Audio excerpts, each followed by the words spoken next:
Con el estómago vacío y viendo a su madre sufrir, un niño le pidió un pescado a un millonario. No sabía que esa simple petición no solo llenaría su plato esa noche, sino que cambiaría su destino para siempre.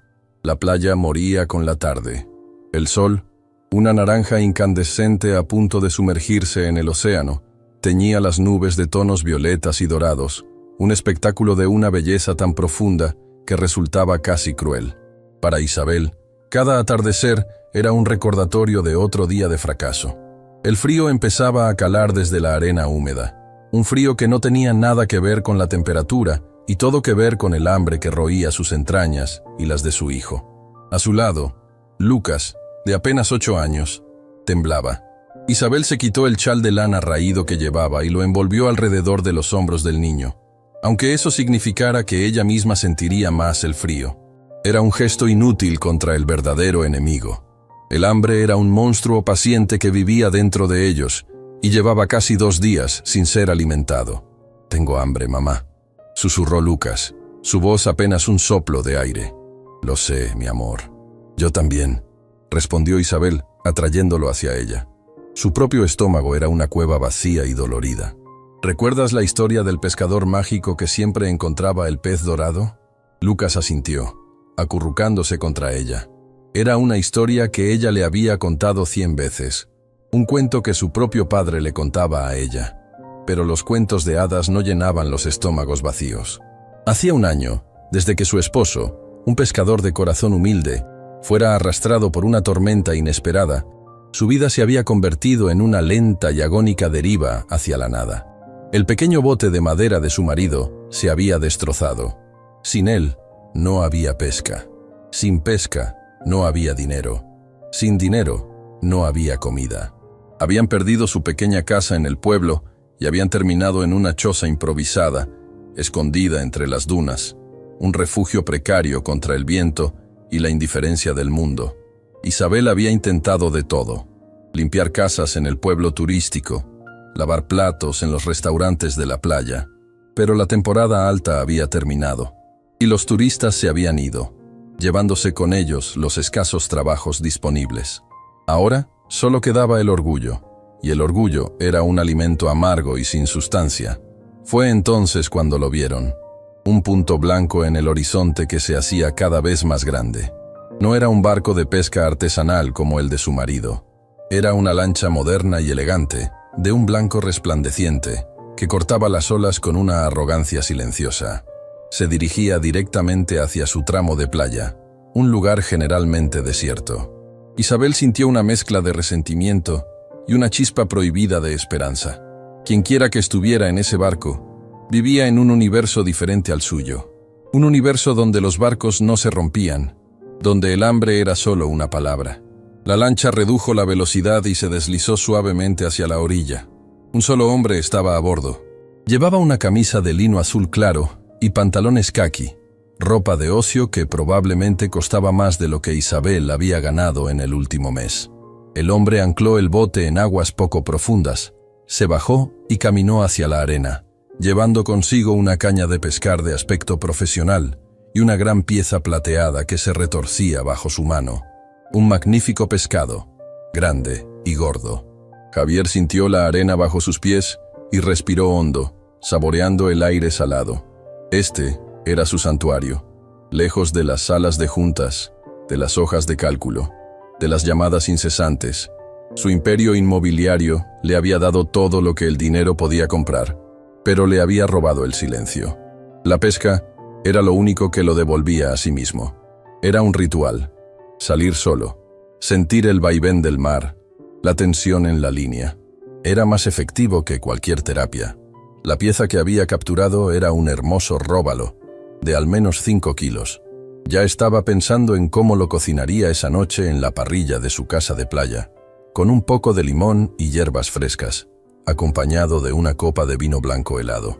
Estaba tan inmerso en su momento de paz que casi no los vio. Al principio, pensó que eran solo 2 sombras en la luz del crepúsculo. Pero entonces, una de las sombras se movió. Un niño pequeño, con una camiseta roja descolorida, empezó a correr hacia él. Detrás, la sombra más grande, una mujer, Se movió como para detenerlo, pero luego se quedó quieta, una figura de vacilación y desesperación. Javier frunció el ceño. Su primer instinto fue la molestia.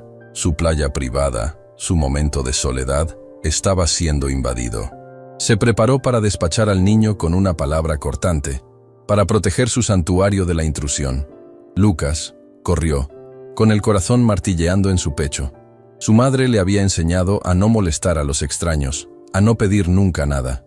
Pero había visto la forma en que su madre lo miraba, una mirada vacía que lo asustaba más que cualquier otra cosa. Y había visto el pescado. Era tan grande, tan real, era comida. La imagen del pescado borró todo lo demás. Se detuvo a unos metros de Javier, sin aliento. El hombre era alto, mucho más de lo que parecía desde la distancia. Lo miró con unos ojos azules y fríos que lo hicieron dudar. Pero entonces miró de nuevo el pescado plateado y el hambre rugió más fuerte que el miedo. «Señor, disculpe», dijo Lucas, su voz un poco temblorosa. Javier lo miró, listo para decirle que se fuera, pero las palabras no salieron. Había algo en la cara del niño. No era la mirada astuta de un niño de la calle entrenado para pedir limosna. Era una seriedad profunda, una valentía desesperada que parecía demasiado grande para su pequeño cuerpo. «¿Podría darnos uno de sus pescados?», continuó Lucas, y sus ojos se desviaron por un segundo hacia la figura de su madre, que observaba desde la distancia, inmóvil como una estatua de sal. «Mi mamá no ha comido, y yo tampoco». La simpleza de la petición, la honestidad cruda en la voz del niño, golpeó a Javier de una manera que no esperaba. Su irritación se disolvió, reemplazada por una curiosidad incómoda. Miró más allá del niño, hacia la mujer. Ahora que se fijaba, podía verla con más claridad. Estaba delgada, peligrosamente delgada. Su ropa estaba limpia, pero gastada. Su rostro era un mapa de preocupación, pero había una dignidad en su postura que era inconfundible, y vio la vergüenza en sus ojos, la vergüenza de una madre que no podía alimentar a su hijo. Javier había visto la pobreza antes. Había firmado cheques para docenas de organizaciones benéficas, pero era una pobreza abstracta, una cifra en un balance. Esto era diferente. Esto era real. Estaba aquí, en su playa, mirándolo a los ojos. «¿Dónde están tus padres?», preguntó Javier, su voz más suave de lo que pretendía. «Ella es mi mamá», dijo Lucas, señalando a Isabel. «Mi papá, él está en el cielo. Era pescador como usted, pero su barco se rompió». La información cayó en el silencio entre ellos. Un pescador. Javier miró su propia lancha de $250,000. Luego miró a la mujer y al niño. Una oleada de algo que se parecía mucho a la vergüenza lo recorrió. Se agachó para estar a la altura de Lucas. «Eres un niño muy valiente por venir a hablar conmigo», dijo. Luego levantó la vista hacia Isabel. «Señora», la llamó, su voz resonando en la playa silenciosa. Isabel sintió que sus pies se clavaban en la arena. Quería huir, desaparecer, pero no podía. Lentamente, caminó hacia ellos, sintiendo el peso de la mirada del hombre sobre ella. Cuando llegó, no pudo mirarlo a los ojos. Se quedó mirando la arena. «Lamento que mi hijo lo haya molestado, señor», dijo, su voz apenas un susurro. «Él no lo volverá a hacer». «No me ha molestado en absoluto», dijo Javier. Miró el gran róbalo en su mano. «Un solo pescado no es suficiente para una buena cena», dijo, más para sí mismo que para ellos. «Vengan conmigo». Caminó de vuelta hacia su bote, y ellos lo siguieron, inseguros. Abrió una gran hielera blanca en la cubierta. Dentro, había al menos media docena más de pescados de buen tamaño, descansando sobre una cama de hielo. Sacó otros 2. «Tomen», dijo, ofreciéndoselos a Isabel. «Esto debería ser suficiente para un par de días». Isabel miró los pescados, luego al hombre. La gratitud luchaba con su orgullo. No sé cómo podría pagarle, señor». «No hay nada que pagar», dijo Javier. Pero mientras lo decía, se dio cuenta de que no era suficiente. Darles pescado era fácil. Los alimentaría por 2 días. ¿Y luego qué? Volverían a tener hambre. Volverían a estar en esta misma playa, esperando otro milagro. La imagen de su madre volvió a su mente. La recuerdo de su lucha incesante. Darle dinero a esa mujer sería un insulto a la dignidad que veía en sus ojos. Tomó una decisión impulsiva, una que su director financiero habría calificado de locura. ¿Tienen cómo cocinar esto?, preguntó. Isabel negó con la cabeza. Nuestra estufa de gas se quedó sin combustible la semana pasada. Ya veo, dijo Javier. Miró hacia un extremo de la playa, donde una gran casa moderna de madera y cristal estaba casi oculta por las palmeras. Su casa. Entonces, el problema está resuelto. Serán mis invitados para la cena esta noche. Cocinaremos estos pescados juntos.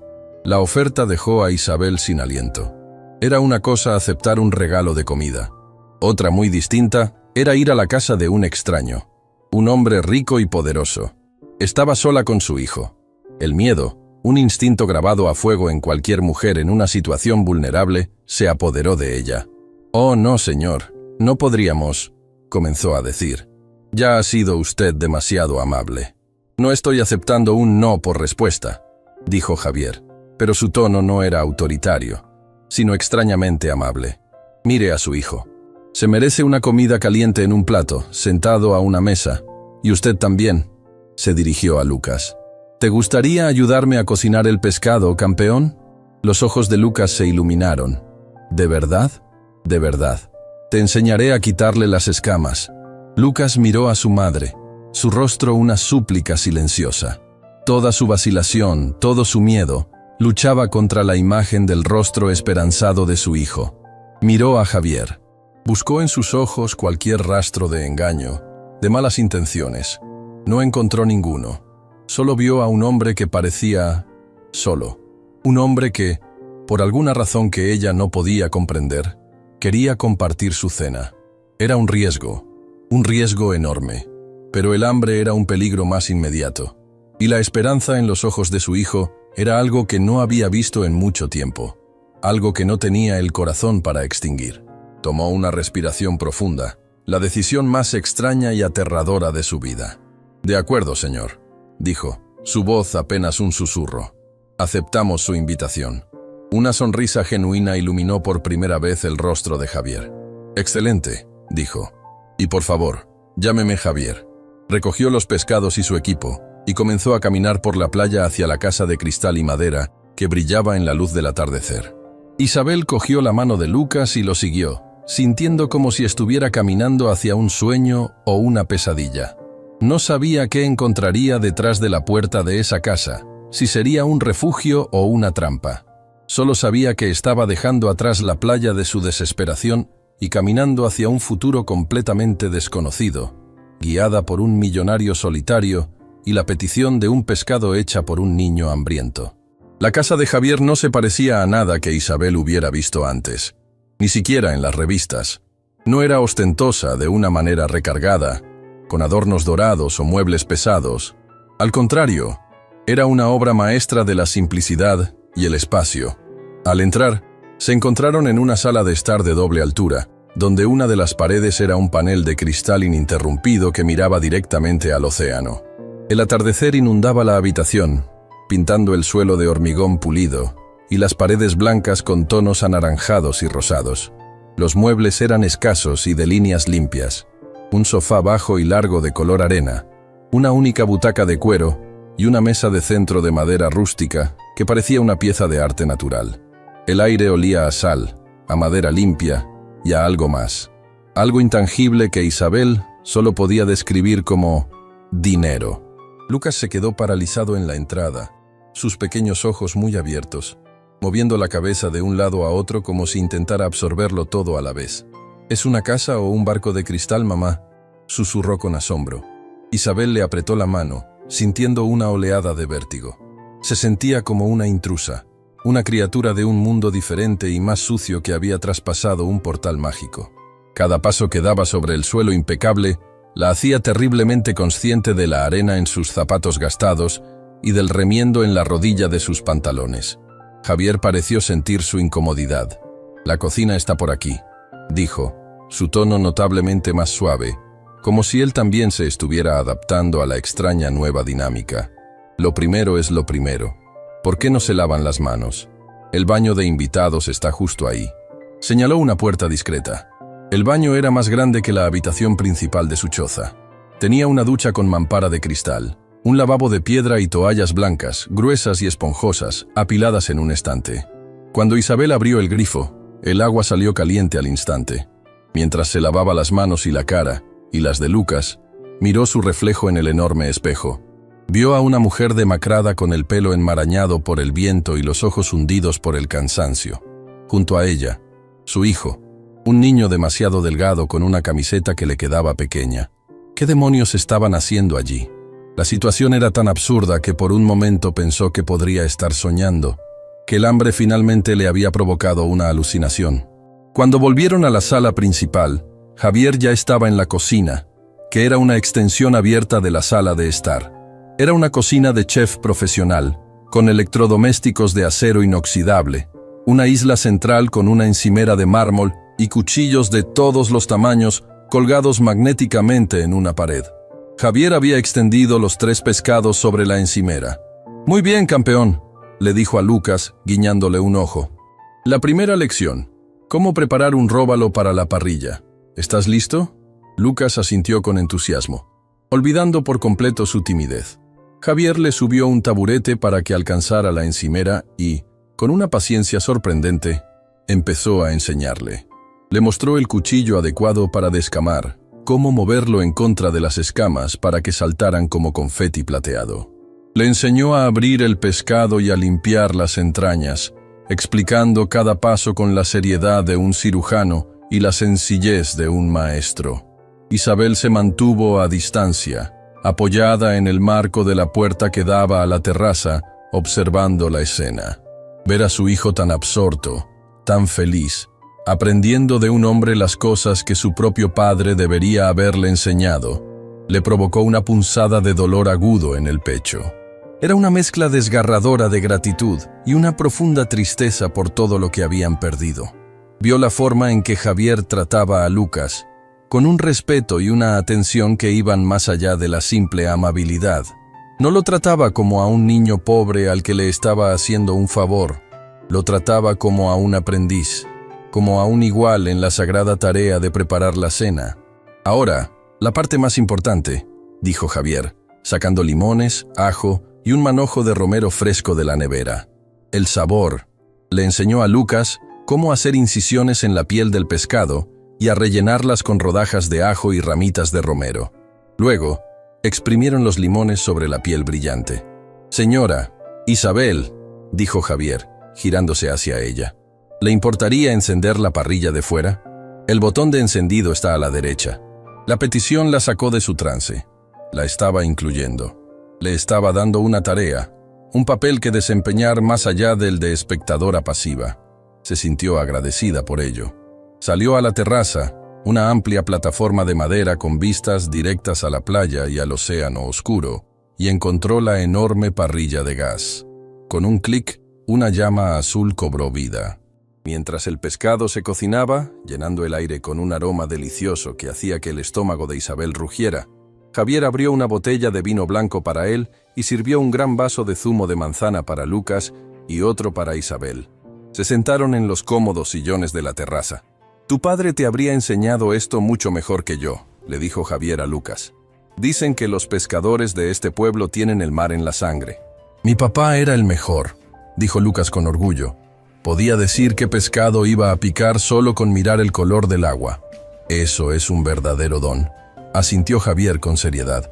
«¿Y usted, señor Javier?», preguntó Lucas con la curiosidad inocente de un niño. «¿Por qué pesca solo?». La pregunta pareció pillar a Javier por sorpresa. Se quedó mirando su copa de vino por un momento. «Buena pregunta, Lucas», dijo finalmente. «Supongo que es porque en mi otra vida, la que tengo en la ciudad, siempre estoy rodeado de gente. Gente que habla mucho, que quiere cosas, que hace ruido. Aquí, en el mar, el único ruido es el del viento y las olas. Me ayuda a pensar, o, a veces, a no pensar en nada. Ambas cosas son necesarias». «¿No tiene familia?», continuó Lucas. «Lucas», lo amonestó Isabel suavemente. «Eso no es asunto nuestro». «No, está bien», la interrumpió Javier. «Es una pregunta justa». Miró hacia el horizonte oscuro. «Tuve a mis padres, como todo el mundo. Mi madre falleció hace unos años. Y estuve casado una vez, hace mucho tiempo. No funcionó. Hizo una pausa. Supongo que mi empresa se convirtió en mi familia. Lo cual, créeme, no es una buena idea. El pescado estaba listo. Lo llevaron adentro y se sentaron en la gran mesa de comedor de madera. Javier sirvió a Lucas un trozo generoso de pescado blanco y humeante, asegurándose de que no tuviera espinas. Luego le sirvió a Isabel. Por primera vez en lo que pareció una eternidad, comieron una comida caliente, sentados a una mesa, como una familia normal. El pescado se deshacía en la boca, con el sabor del limón, el ajo y el mar. Para Isabel, cada bocado era una bendición, una afirmación de vida. Comió lentamente, saboreando no solo la comida, sino la sensación de seguridad, la calidez de la habitación, el sonido de la risa de su hijo mientras le contaba a Javier una historia sobre una gaviota que le había robado una galleta. Durante la cena, Isabel, animada por la atmósfera relajada y la genuina curiosidad de Javier, le habló de su vida. Le contó sobre su marido, Miguel, sobre su risa estruendosa y su amor por el mar. Le contó cómo se habían conocido en el festival del pueblo, cómo él le había prometido construirle una casa con sus propias manos. Le contó la historia de la tormenta, la espera agónica, la noticia que destrozó su mundo. Habló sin autocompasión, con una especie de tristeza tranquila, como si contara la historia de otra persona. Javier la escuchó con una atención inquebrantable. Vio la fuerza bajo su fragilidad, la resiliencia bajo su agotamiento. La admiraba, y se sentía cada vez más responsable de ellos. La idea de que, después de esta cena, tuvieran que volver a una choza fría y oscura en la playa, le resultaba físicamente dolorosa. Cuando terminaron de cenar, Lucas, con la barriga llena y vencido por el cansancio del día, se quedó dormido en su silla, con la cabeza apoyada en la mesa. «Está agotado», dijo Isabel en voz baja. Se levantó y lo cogió en brazos. Era hora de irse. La fantasía había terminado. «Javier», comenzó, su tono volviéndose más formal, «no tengo palabras para agradecerle esta noche. La comida, su amabilidad, nunca lo olvidaremos, pero ya es tarde. Tenemos que irnos». Javier se levantó también. Se paró frente a la enorme pared de cristal, mirando la oscuridad de fuera. La luna llena había salido, trazando un camino de plata sobre el agua. «¿Irse a dónde, Isabel?», preguntó, su voz tranquila pero cargada de peso. «¿A una choza sin luz ni calor? ¿En la oscuridad? ¿Con el niño durmiendo?» «Es nuestro hogar», respondió ella, aunque la palabra sonó falsa en sus propios oídos. «No», dijo Javier, girándose para mirarla. «No es un hogar, es un refugio de emergencia. Y esta noche no tienen que volver allí». Se pasó una mano por el pelo, un gesto que revelaba su propia incertidumbre. «Mire, sé que esto es extraño, sé que apenas me conoce, y sé que le estoy pidiendo que confíe en mí de una manera que va más allá de lo razonable. Pero no puedo, en buena conciencia, dejar que se vayan así». Caminó hacia un pasillo que salía de la sala de estar. Esta casa tiene 4 dormitorios. La mayoría de ellos nunca se usan. Hay una habitación de invitados al final del pasillo. Tiene su propio baño. Las sábanas están limpias. Está vacía. Volvió a mirarla, y sus ojos eran serios, casi suplicantes. «Quédense esta noche, Isabel. Por favor, solo por esta noche, para que el niño pueda dormir en una cama caliente y segura, para que usted pueda descansar sin tener que preocuparse por el frío o por lo que pueda arrastrarse en la oscuridad. Mañana por la mañana, con la luz del día, podremos pensar en una solución más permanente». La oferta flotaba en el aire entre ellos, tan inesperada y tan enorme, que a Isabel le costaba respirar. Pasar la noche, bajo el mismo techo que este hombre, era cruzar una línea que la aterrorizaba. Su mente gritaba todas las advertencias posibles, todos los peligros imaginables. Los hombres amables a menudo ocultaban las peores intenciones. Pero entonces sintió el peso muerto de Lucas en sus brazos, su respiración suave y rítmica contra su cuello. Miró su rostro pacífico, completamente confiado, completamente seguro en los brazos de su madre, y miró a Javier. Vio la sinceridad en su rostro, la genuina preocupación que parecía emanar de un lugar profundo y personal. No había ninguna insinuación en su oferta, ninguna expectativa oculta. solo una simple y abrumadora decencia. ¿Qué era más peligroso? ¿Confiar en la bondad improbable de este extraño, o volver a la realidad brutal de su choza, al frío, a la inseguridad, a la desesperación que estaría esperándola allí?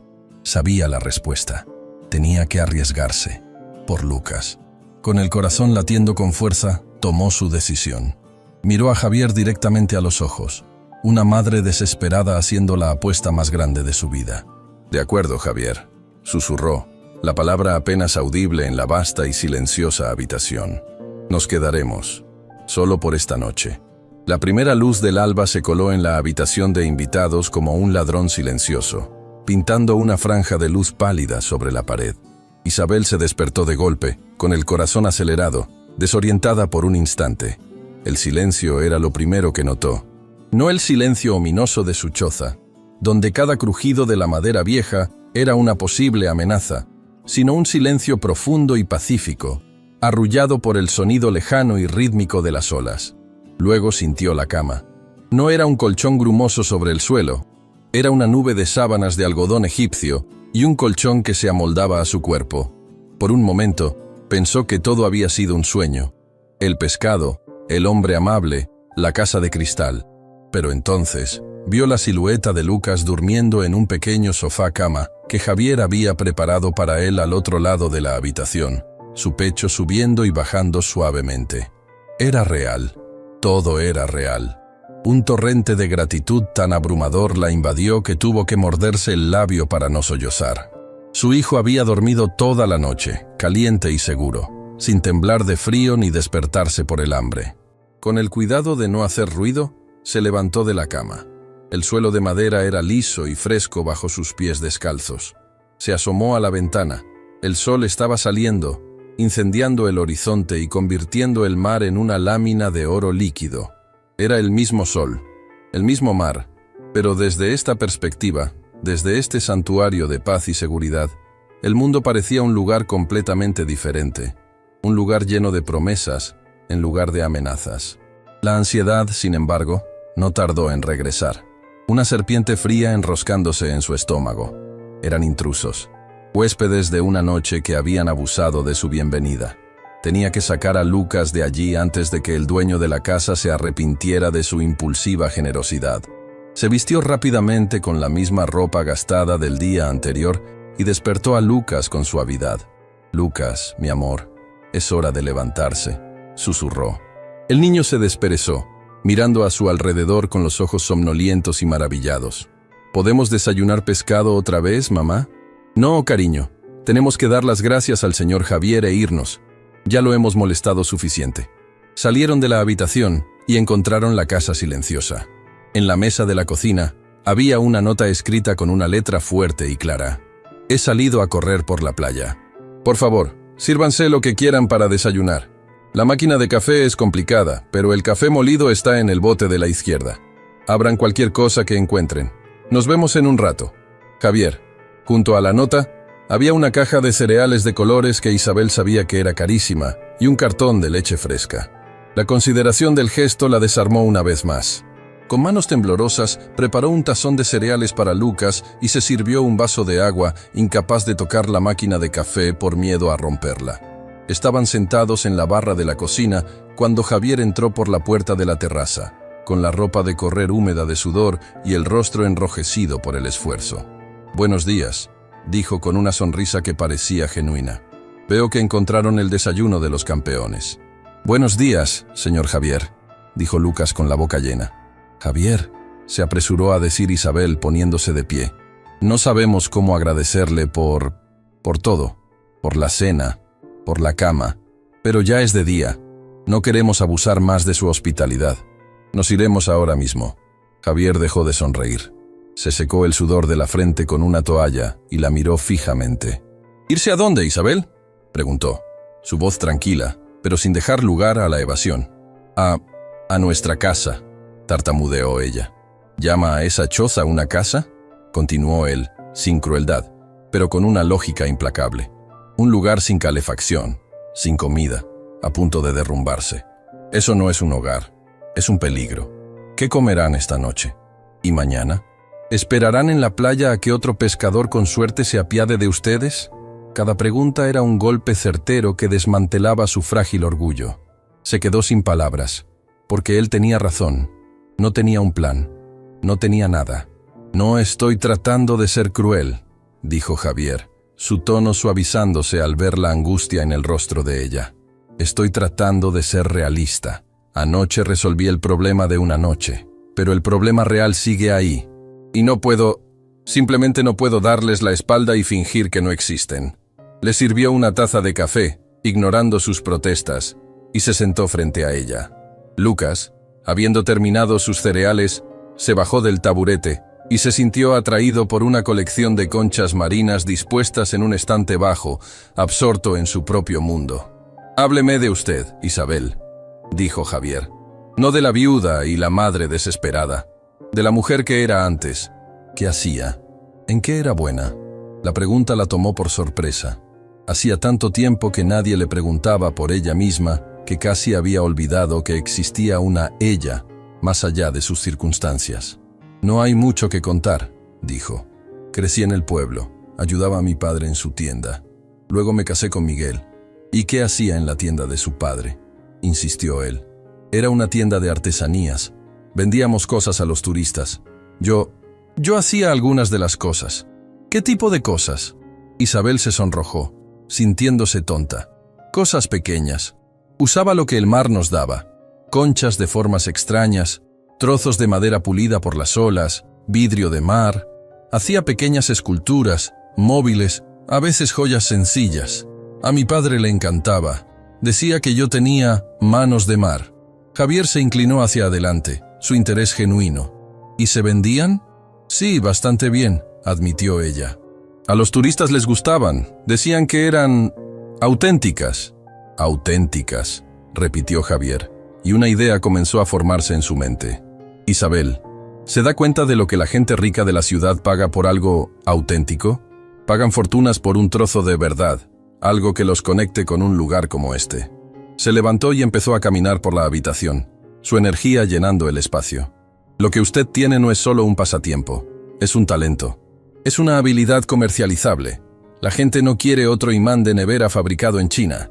Quieren una pieza de esta playa, hecha por alguien con manos de mar». Isabel lo miraba, sin entender a dónde quería llegar. «Mire», dijo él, deteniéndose frente a ella. «No voy a ofrecerle dinero. Darle dinero la convertiría en mi dependiente, y usted es demasiado orgullosa para eso. Y yo soy demasiado egoísta». «¿Egoísta?», preguntó ella confundida. «Sí, soy un hombre de negocios. Invierto en cosas que creo que tienen potencial de crecimiento. Y yo, Isabel, creo que usted tiene un potencial enorme. Así que no le ofrezco caridad. Le ofrezco una propuesta de negocio». La mandíbula de Isabel estaba literalmente abierta. «Le propongo esto», continuó Javier, su voz vibrando con una nueva energía. «Vamos a crear una pequeña empresa. Manos de Mar, si le gusta el nombre. Usted será la artista, la creadora. Yo seré el inversor silencioso. Le proporcionaré el capital inicial para los materiales de calidad que necesite. Mejores hilos, herramientas, barnices, todo. Y usaré mis contactos para conseguirle un puesto en el mercado de artesanías del pueblo principal, e incluso hablaré con un par de hoteles de lujo para que vendan sus piezas en sus tiendas de regalos». Era un plan tan descabellado, tan fuera de los límites de su realidad, que Isabel solo podía mirarlo fijamente. «Pero, ¿dónde trabajaría? ¿Y dónde viviríamos?», logró decir. «Ah, la parte logística», dijo Javier con una sonrisa.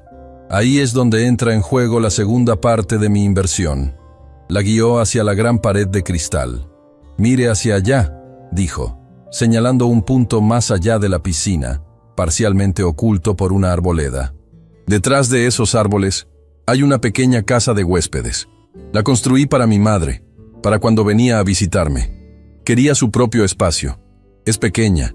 Tiene 2 habitaciones, una cocina, un baño y un pequeño porche que sería un taller perfecto para usted». Hizo una pausa, dejando que la información se asentara. «Está vacía desde que se fue. Ha estado acumulando polvo. Quiero que usted y Lucas vivan allí. No como mis inquilinos, como mis socios de negocio. Considere la casa como parte de la inversión inicial, un lugar seguro y estable desde donde puede construir su empresa. A cambio, lo único que le pido es que me devuelva mi inversión inicial cuando el negocio empiece a dar beneficios, sin intereses, y quizás que me ayude a cuidar el jardín que rodea la casita. A mi madre le encantaban las flores. Isabel sintió que las piernas le fallaban. Tuvo que agarrarse al respaldo de una silla.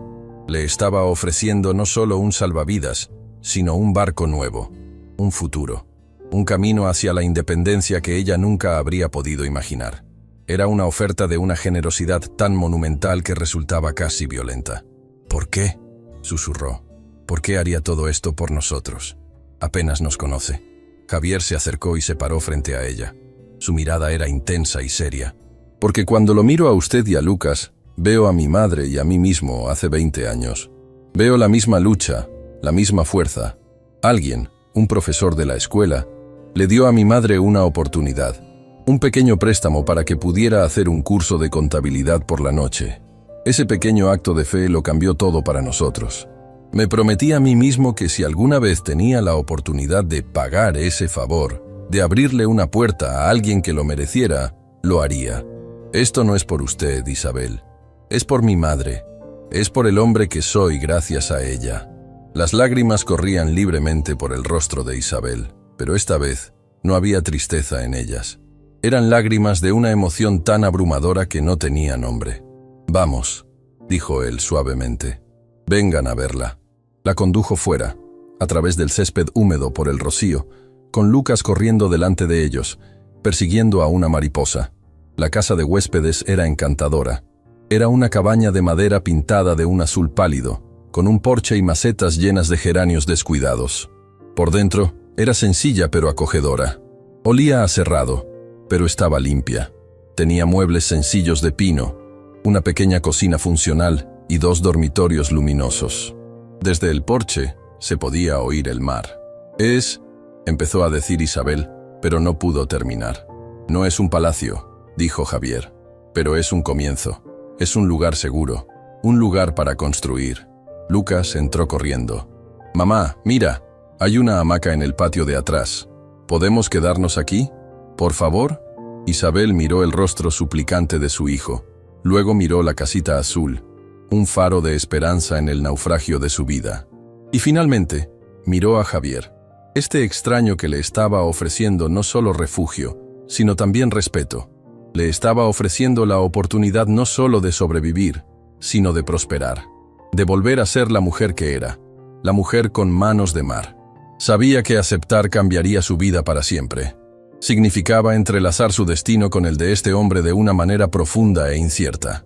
Era un salto de fe más grande que el de la noche anterior. Pero al mirar a los ojos de Javier, no vio a un millonario, ni a un benefactor.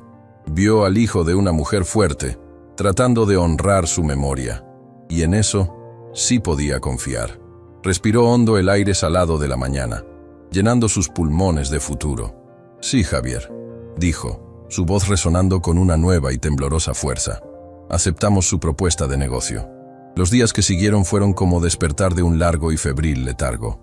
La mudanza a la casita azul no fue un evento, sino un proceso gradual de reclamar un espacio, y, con él, una vida. Las primeras mañanas, Isabel todavía se despertaba con un nudo de pánico en el estómago, un eco instintivo de meses de incertidumbre. Pero en lugar del olor a humedad y desesperación de su choza, la recibía el aroma de la madera de pino y el aire salado que se filtraba por las ventanas abiertas. En lugar de un suelo de tierra fría, sus pies tocaban madera cálida. Javier fue fiel a su palabra. Mantuvo una distancia respetuosa, dándoles el espacio que tan desesperadamente necesitaban. Sin embargo, su presencia era una constante tranquilizadora. Por la mañana, a veces encontraban una cesta en el porche con fruta fresca o huevos de una granja cercana. Pequeños gestos que decían, «Estoy aquí», sin ser intrusivos. Lucas estaba en el paraíso. Pasaba horas explorando el jardín, persiguiendo lagartijas y construyendo castillos de arena en la playa privada, que ahora consideraba su patio trasero. La delgadez de su rostro comenzó a dar paso a las mejillas redondeadas de un niño sano, y su risa, un sonido que Isabel se había dado cuenta de que casi había olvidado, se convirtió en la banda sonora de sus días. El porche de la casita, con su amplia barandilla de madera y su vista directa al mar, se convirtió en el taller de Isabel, el santuario de manos de mar. Al principio, se sentía como una impostora. Se sentaba durante horas con un trozo de madera a la deriva en sus manos, incapaz de ver nada más que un pedazo de leña inútil. El talento que una vez había fluido de sus dedos con tanta naturalidad parecía haberse secado, enterrado bajo capas de dolor y supervivencia. El miedo al fracaso la paralizaba. ¿Y si ya no lo tenía? ¿Y si Javier había invertido en un fraude? Una tarde, mientras ella miraba fijamente un puñado de conchas sin inspiración, Javier se acercó desde la casa principal. No había venido a supervisar, sino a traerle una caja de herramientas que había encontrado en su garaje. «Pertenecían a mi abuelo», dijo. «Él era carpintero. Creo que le gustaría que alguien con manos de mar las usara». Vio la frustración en el rostro de Isabel. «¿No fluye?», preguntó suavemente. Isabel negó con la cabeza, la vergüenza quemándole las mejillas. «No sé por dónde empezar. Siento que he olvidado cómo hacerlo. Todo lo que hago parece feo, torpe». Javier no le dio un cumplido vacío. En cambio, cogió una de las conchas de la mesa, una espiral de nácar iridiscente. «Cuando eras niña y hacías esto, ¿pensabas en si era bueno o malo?» «No», respondió ella. «Solo lo hacía, porque me gustaba el tacto de las cosas, los colores, la forma en que encajaban». «Exacto», dijo él. «No estás tratando de crear una obra de arte para una galería de la ciudad. Estás tratando de contar una historia. La historia de esta playa. La historia de la paciencia del océano que pule un trozo de cristal hasta convertirlo en una joya. Olvídate de si es bueno. Olvídate de si se venderá. Solo juega, como hacías de niña. Encuentra las piezas que te hablan y deja que te digan cómo quieren estar juntas». Sus palabras fueron un bálsamo. Le dio permiso para fracasar, y al hacerlo, le dio permiso para crear. Esa tarde, por primera vez, no intentó hacer nada. Simplemente cogió un trozo de hilo de pescar y empezó a ensartar pequeños trozos de vidrio de mar azul y verde. Luego añadió una pequeña concha blanca al final. No era una obra maestra, era un simple colgante, pero era suyo. Lo sostuvo contra la luz y los colores brillaron. Sintió una pequeña chispa, la primera en mucho tiempo. Al día siguiente, Javier la llevó al pueblo. La excusa era comprar alimentos, pero su verdadero destino era una pequeña tienda de suministros de arte escondida en una callejuela. «Un artista necesita los materiales adecuados», dijo, y la instó a entrar. Isabel se sintió como una niña en una tienda de dulces. Había carretes de hilo de cobre y plata, alicates de precisión, barnices que podían hacer que la madera brillara, cuentas de cristal de colores.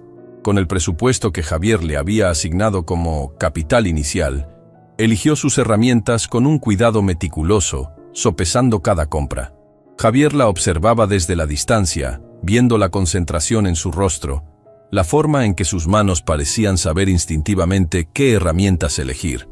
No estaba viendo a una víctima, estaba viendo a una profesional redescubriendo su oficio. Con las herramientas adecuadas y una nueva perspectiva, el trabajo comenzó a fluir. Sus días adquirieron un nuevo ritmo. Por la mañana, después de que Lucas se fuera a jugar, Isabel caminaba por la orilla del mar, su cubo llenándose lentamente de tesoros. Se convirtió en una experta en la marea, sabiendo exactamente qué rincones de la playa dejarían al descubierto los mejores trozos de madera o las conchas más raras después de una marea alta. Las tardes las pasaba en su porche taller. El sonido suave del taladro manual, el clic de los alicates, el olor a barniz, se convirtieron en su meditación. Hacía móviles que tintineaban con el viento, compuestos por docenas de conchas diminutas que parecían campanas. Creaba esculturas abstractas con madera a la deriva, siguiendo las curvas naturales de la madera para evocar la forma de un pájaro o un pez. Y hacía joyas, collares de vidrio de mar, pulseras con conchas de cauri y pendientes hechos de perlas encontradas en ostras varadas. Lucas se convirtió en su pequeño socio. Tenía un ojo infalible para encontrar las piedras más lisas y los trozos de cristal de mar más raros. «Este es para un collar de sirena, mamá», decía, entregándole un trozo de vidrio de un azul profundo. Su fe inquebrantable en su talento era el combustible que la mantenía en marcha en los días de duda. Una noche, después de casi un mes de trabajo, extendió todas sus creaciones sobre la gran mesa de la sala de estar de la casita. Había más de 50 piezas. Algunas eran simples, otras complejas, pero todas tenían una cualidad en común. Estaban imbuidas del espíritu del mar. Eran hermosas, y por primera vez ella misma lo creyó. Llamó a Javier para que viniera a verlas. Él entró y se quedó en silencio durante varios minutos, examinando cada pieza con la misma intensidad con la que había leído su lista de habilidades. «Isabel», dijo finalmente, su voz llena de un asombro genuino, «son extraordinarias, son honestas». Cogió uno de los móviles. «Siento el océano en esto. ¿Crees que a la gente le gustarán?», preguntó ella, conteniendo el aliento. «No lo creo», respondió él. «Lo sé, y es hora de que el mundo las vea». El siguiente sábado, Javier la llevó al mercado del pueblo principal. Era un lugar vibrante y caótico, lleno de turistas, música y el olor a comida local. Le había conseguido un puesto en una ubicación privilegiada, cerca de la entrada. Juntos montaron un pequeño stand. Usaron cajas de madera viejas para crear diferentes niveles y cubrieron la mesa con una simple tela de arpillera que hacía que los colores de las creaciones de Isabel resaltaran. Cuando todo estuvo listo, Javier se hizo a un lado. «Este es tu escenario, Isabel. Yo solo soy un espectador». Las primeras horas fueron una tortura. Cientos de personas pasaban por delante de su puesto. Algunos echaban un vistazo rápido, otros ni siquiera la miraban. La sonrisa fija de Isabel empezó a dolerle. La duda, ese viejo monstruo, empezó a susurrarle al oído. «¿Ves? A nadie le importa. Eres una farsa». Justo cuando estaba a punto de rendirse, una pareja de turistas de aspecto sofisticado se detuvo. La mujer, con grandes gafas de sol y un vestido de lino blanco, señaló una de las esculturas de madera. «Dios mío, Robert, mira eso», dijo. «Es precioso». Se acercaron y empezaron a examinar las piezas. La mujer cogió un collar de vidrio de mar azul. «¿Lo ha hecho usted?», le preguntó a Isabel.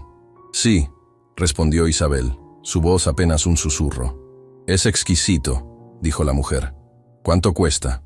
Isabel le dijo el precio, uno que Javier la había ayudado a establecer y que a ella le parecía astronómico. La mujer no parpadeó. «Me lo llevo. Y también la escultura de madera». Mientras Isabel envolvía las piezas con manos temblorosas, el hombre, Robert, le pagó. El tacto de los billetes en su mano, dinero que había ganado ella misma, con algo que había creado con sus propias manos, fue una sensación eléctrica. Era real. Esa primera venta rompió el hielo. Como si la pareja hubiera dado una señal invisible, otras personas empezaron a detenerse. Una joven compró una pulsera. Una abuela le compró un móvil de conchas a su nieta. Un hombre compró un par de pendientes para su esposa. Al final del día, casi la mitad de su inventario se había vendido. Contó el dinero en la caja. Era más de lo que había ganado en 3 meses de limpiar casas. Cuando Javier volvió para ayudarla a recoger, la encontró sentada en su taburete, con lágrimas corriendo por su rostro. «¿Lágrimas de tristeza?», preguntó él, aunque ya sabía la respuesta. Isabel negó con la cabeza y le mostró el fajo de billetes, riendo a través de las lágrimas. Lágrimas de... no lo sé, de todo. Esa noche, de vuelta en la casita azul, la celebración fue sencilla, pero profundamente significativa. Isabel cocinó una gran paella de marisco, usando el dinero que había ganado para comprar los ingredientes más frescos. Comieron en el porche, bajo las estrellas. Lucas, con los ojos brillantes de orgullo, le entregó una concha perfectamente formada que había encontrado ese día. «Para tu próxima creación, mamá. Será la más bonita de todas». Isabel cogió la concha y la apretó en su mano. Miró a su hijo, sano y feliz. Miró a Javier, su inversor, su mentor, su amigo, que la observaba con una sonrisa cálida. Y miró hacia el mar oscuro, escuchando el sonido de las olas. El mar le había quitado al amor de su vida, pero ahora, de una manera extraña y misteriosa, se lo estaba devolviendo. Le estaba devolviendo un propósito. Le estaba devolviendo la esperanza. Le estaba devolviendo a sí misma. El futuro seguía siendo un lienzo en blanco, pero por primera vez no le tenía miedo. Sostenía el pincel en su propia mano, y los colores eran tan infinitos y hermosos como el océano que se extendía ante ella. El camino sería largo, pero ya no estaba perdida en la orilla. Estaba construyendo su propio barco y estaba lista para navegar. El éxito del primer día en el mercado no fue un golpe de suerte. Fue el comienzo de un patrón. Cada sábado, Isabel montaba su puesto y cada sábado vendía más. Los turistas se sentían atraídos por la autenticidad de sus creaciones. Compraban no solo un objeto, sino una historia, un pedazo del alma de la playa. Las otras vendedoras, al principio recelosas, pronto empezaron a admirar su trabajo y su tranquila determinación. Isabel se convirtió en una parte aceptada y respetada de la pequeña comunidad del mercado. Con cada venta, la confianza de Isabel crecía. Empezó a experimentar con diseños más complejos, a combinar materiales de formas que nunca antes se había atrevido. Su pequeño taller en el porche se expandió, con estanterías ordenadas que contenían sus tesoros, frascos de vidrio de mar clasificados por color, cajas de conchas ordenadas por tamaño, nudos de madera a la deriva que esperaban que su imaginación les diera vida. Javier observaba su progreso desde una distancia respetuosa. A veces, pasaba por su taller por la tarde, con la excusa de ver si necesitaba algo, pero en realidad, solo para observar la forma en que sus manos se movían con una confianza recién descubierta, la forma en que su rostro se iluminaba cuando hablaba de un nuevo diseño. Su relación se asentó en un ritmo cómodo. Ya no eran el millonario y la mujer desesperada. Eran amigos, socios. Hablaban de ideas para el negocio, de las travesuras de Lucas, de la belleza de una puesta de sol. 6 meses después de su primer día en el mercado, ocurrió algo que marcó un punto de inflexión. Isabel había estado llevando una contabilidad meticulosa en una libreta, anotando cada venta, cada gasto. Una tarde, después de hacer sus cálculos, se dio cuenta de que lo había logrado. Con el dinero que había ganado, sumado a una gran venta que había hecho a uno de los hoteles de lujo con los que Javier la había puesto en contacto, tenía suficiente. Esa noche, preparó una cena especial y lo invitó a la casita azul. Cuando terminaron de comer, le pidió que se sentara en la mesa del porche. Con manos temblorosas, pero con una mirada firme, colocó un sobre la mesa. «¿Qué es esto?», preguntó Javier. «Ábrelo», dijo ella. Dentro del sobre estaba la cantidad exacta de dinero que él le había dado como capital inicial para sus herramientas y materiales. Javier miró el dinero y luego la miró a ella. Una expresión compleja cruzó su rostro. «Isabel, no tenías que hacer esto. Te dije que no había prisa». «Lo sé», respondió ella, y su voz era clara y fuerte. «Pero yo sí tenía que hacerlo. Me ofreciste una inversión, y este es tu rendimiento». «Ya no soy tu inversión, Javier. Ahora soy tu socia. Una socia de pleno derecho». El acto era profundamente simbólico. No era solo la devolución del dinero. Era la declaración de su independencia. Era ella, reclamando su poder, poniéndose a su nivel. Javier entendió el peso del momento. Lentamente, cogió el sobre. «En ese caso», dijo con una sonrisa lenta y llena de orgullo, «acepto el pago de mi socia. Y permíteme decir que eres la inversión más inteligente que he hecho en mi vida». A partir de ese día, algo cambió. Isabel ya no se sentía como una huésped en la propiedad de Javier. La casita azul se sentía verdaderamente suya, ganada con su propio esfuerzo. Su negocio, Manos de Mar, floreció. Tuvo que contratar a una joven del pueblo para que la ayudara en el puesto del mercado los fines de semana. Creó un pequeño catálogo online y los pedidos empezaron a llegar de lugares que ni siquiera podía señalar en un mapa. Con el éxito llegó un nuevo sueño, uno que había enterrado hacía mucho tiempo: tener su propia casa. Una casa de verdad, en el pueblo.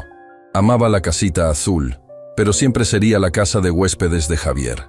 Anhelaba un lugar que fuera solo de ellos, un lugar cuyas paredes estuvieran impregnadas de sus propias historias. Empezó a buscar, en secreto al principio. Un año después de su primer día en el mercado, la encontró. Era una pequeña casa de pescadores al final de una calle tranquila, a solo unos minutos a pie de la playa. Era vieja y necesitaba reparaciones, pero tenía un pequeño jardín donde las bugambillas crecían salvajes y un porche que sería perfecto para su taller. Y lo más importante, podía permitírsela. Con sus ahorros y un pequeño préstamo del banco local, que le concedieron basándose en los ingresos demostrables de su negocio, la casa era suya. La parte más difícil fue decírselo a Javier. Temía que él se sintiera herido, que pensara que era desagradecida por querer marcharse. Se lo dijo una tarde, mientras veían a Lucas, que ahora tenía casi 10 años, intentar volar una cometa en la playa. «He comprado una casa, Javier», dijo en voz baja. «En el pueblo. Lucas y yo nos mudaremos el mes que viene». Javier se quedó mirando el mar durante un largo rato. Isabel contuvo la respiración. Finalmente, él se giró hacia ella, y en sus ojos no había herida, sino una profunda y abrumadora emoción. «Isabel», dijo, su voz un poco ronca. «Esa es la mejor noticia que he oído en mucho tiempo». Le puso una mano en el hombro. «Siempre supe que esta casita era solo una parada en tu viaje, no tu destino. Estoy tan increíblemente orgulloso de ti que no tengo palabras para expresarlo». Su sonrisa era agridulce. «Voy a extrañar tenerlos como vecinos, pero saber que has construido tu propio hogar, eso lo es todo». Él la ayudó a mudarse. Pasaron un fin de semana entero lijando suelos, pintando paredes y reparando la vieja valla del jardín. Trabajaron codo con codo, no como millonario y protegida, sino como dos amigos construyendo un futuro. 2 años después, la casa olía a pintura fresca, a madera de pino y a tarta de manzana. Las paredes del salón estaban pintadas de un alegre color turquesa y decoradas con las creaciones de Isabel, junto a fotografías de un sonriente Lucas en la playa. Desde el taller de Isabel, que ocupaba una luminosa habitación trasera con vistas al jardín, se oía el suave tintineo de las conchas. El negocio era un éxito rotundo. Ahora suministraba a 3 hoteles de lujo y tenía una próspera tienda online. Era un domingo por la tarde. Isabel estaba en la cocina, sacando una tarta del horno. Lucas, ahora un preadolescente de 12 años, estaba en el jardín, practicando trucos con su monopatín. La puerta principal estaba abierta, como siempre. Unos minutos más tarde, Javier apareció en el umbral, sin llamar. Llevaba unos pantalones cortos y una camiseta, y en su mano sostenía un magnífico pescado plateado, casi idéntico al de aquel día en la playa hacía 4 años. «¡Tío Javier!», gritó Lucas, corriendo a abrazarlo. El título de señor se había perdido hacía mucho tiempo, reemplazado por algo mucho más profundo. «Hola, campeón», dijo Javier, despeinándole el pelo. «He traído la cena. Espero que tu madre todavía recuerde cómo cocinar esto». Isabel salió de la cocina, secándose las manos en el delantal. Le sonrió a Javier, una sonrisa fácil y llena de afecto. «Hola, pescador. Justo a tiempo. Yo pongo la tarta, tú pones el pescado. Parece un buen trato». Se movían por la casa con una familiaridad cómoda. Una familia no unida por la sangre, sino forjada en la desesperación, la bondad y el respeto mutuo. Más tarde, se sentaron a cenar en la pequeña mesa del patio trasero, bajo una guirnalda de luces que Isabel había colgado. Mientras observaba a Javier enseñarle a Lucas a quitar las espinas del pescado, tal como había hecho aquel primer día, Isabel sintió una oleada de gratitud tan intensa que la dejó sin aliento. Pensó en la mujer que había sido, una cáscara vacía en una playa solitaria, rezando por un milagro. El milagro había llegado, pero no de la forma que esperaba. No había sido un rescate de cuento de hadas. Había sido una oportunidad. La bondad de un extraño le había abierto una puerta, pero habían sido sus propias manos, sus manos de mar, las que habían construido la vida que ahora tenía. Había aprendido que la verdadera fortaleza no residía en no caer nunca, sino en levantarse una y otra vez, usando los pedazos rotos que la vida te da para crear algo nuevo, algo hermoso. Javier levantó su copa. «Por la mejor socia de negocios que un hombre podría pedir», dijo mirándola a los ojos. «Y por el mejor amigo», respondió ella, levantando la suya. Lucas los miró sonriendo. «Y por el pescado», añadió haciéndolos reír a todos. Bajo el cielo estrellado, rodeada de las 2 personas que más amaba en el mundo, en el hogar que ella misma había construido, Isabel se sintió completa. El océano, que una vez le había traído su mayor dolor, se había convertido en la fuente de su mayor triunfo. Ya no era una víctima de sus mareas, era una navegante experta, capitana de su propio destino, en paz con las olas. Fin de la historia.